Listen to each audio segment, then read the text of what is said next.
Away from the eyes of the world and the news headlines, the situation in Sudan is spiraling out of control. The UN says 800 people have been killed when the paramilitary group Rapid Support Forces, also known as the RSF, led a violent campaign in the Darfur region. Eyewitnesses say there are corpses lying on the streets, and some monitors have put the death toll at 1,300 in what was a multi-day attack by the RSF. The RSF, who's accused of war crimes and genocide, could be on the verge of conquering the entire Darfur region. The violent campaign has been described as ethnically driven killings. But first, let's catch you up to speed on what's been happening in Sudan. Since April, Sudan's armed forces and the Rapid Support Forces have been locked in a bloody conflict. But who are the RSF?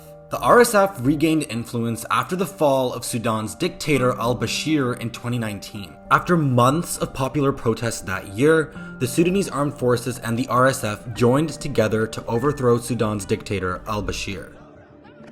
But the war broke out this year in Khartoum over a disagreement over a plan to integrate the RSF into Sudan's armed forces through an internationally backed deal that would put Sudan on the path towards democracy. And now, the RSF are closing in on capturing all of Darfur, which is the size of France.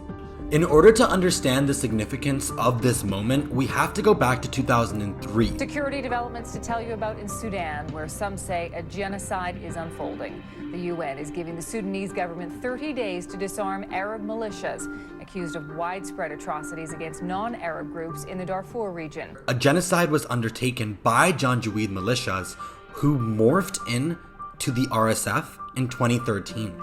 The paramilitary's takeover could spark a new wave of rights abuses and atrocities against civilians. Already, 6 million people have been forced from their homes. 1 million have fled to neighboring countries where there is little to no humanitarian presence. The refugees fleeing are mainly women and children, and 24 million people, that's more than half of Sudan's population, are in dire need of humanitarian assistance. The UN says its emergency aid program, which it launched in April, is still short of $2.5 billion.